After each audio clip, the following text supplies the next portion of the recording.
Okay, so today we are making um, Gan Mian, which is a dish from where my dad is from. He's from the Hubei province.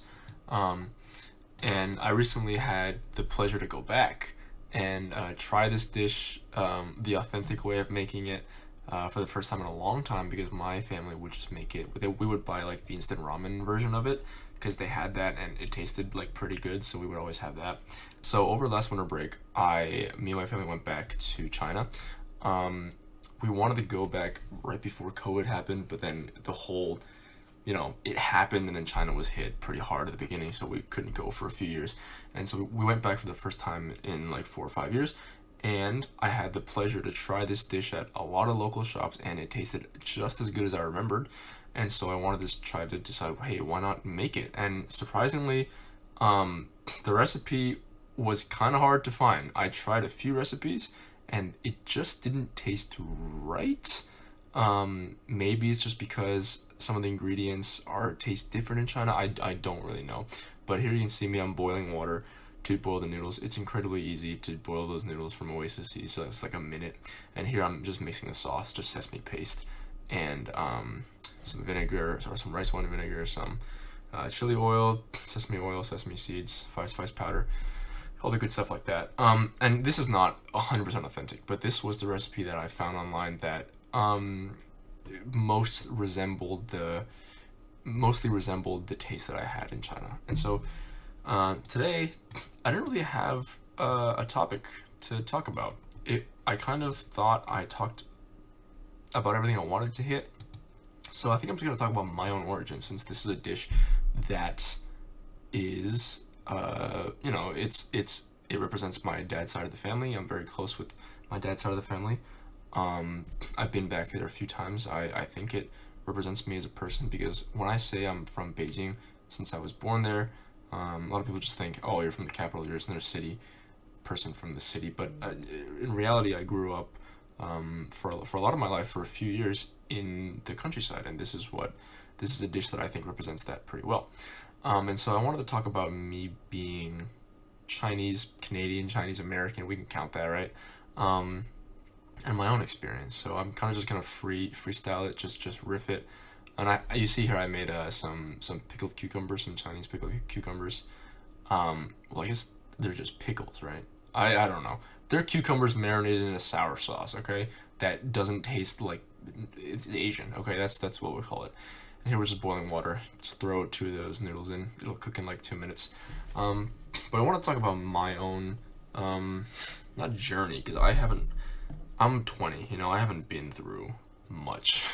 But I guess my own experience, because I was talking with Dr. Ha earlier, during our meeting earlier in the semester, and I kind of talked to her about what I thought it meant to be Asian American. I really didn't consider myself truly Asian American. You know that feeling when you think you don't fit in? I talked with Seth Sterling from the from what is it called? From SOAR in our oral history project about like not what it feels like to not fit into anything, since he was biracial. He was Haitian and Filipino. And I talked to him about that, and I kind of got this sense of deja vu where I felt like in Canada, a lot of the Asian people I knew, or the Chinese people I knew, were born in Canada, and I was born in China. So there was a little bit of a disconnect there. And then I come to Blacksburg, I come to Virginia Tech, and I find out that the people that were born in China, the Chinese people that were born in China, they spent most of their lives in China, growing up, high schooling in China. I didn't do that. I left after a few years of elementary school, and so I'm not born here. And my parents are very traditionally Chinese. They're pretty. They speak Chinese at home. They do, what it is Chinese parents do. And so I kind of had grown up. I grew up in a very familiar Chinese environment,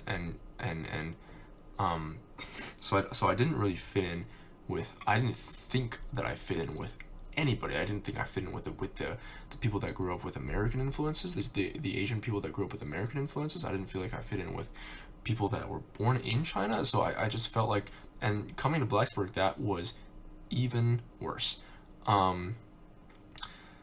And so, it was kind of sad those first 2 years. But again, I wanted to talk about what it meant to be Asian American, and I think I never thought I classified, because when I thought of Asian American people, I thought of, it's just like a struggle. It's almost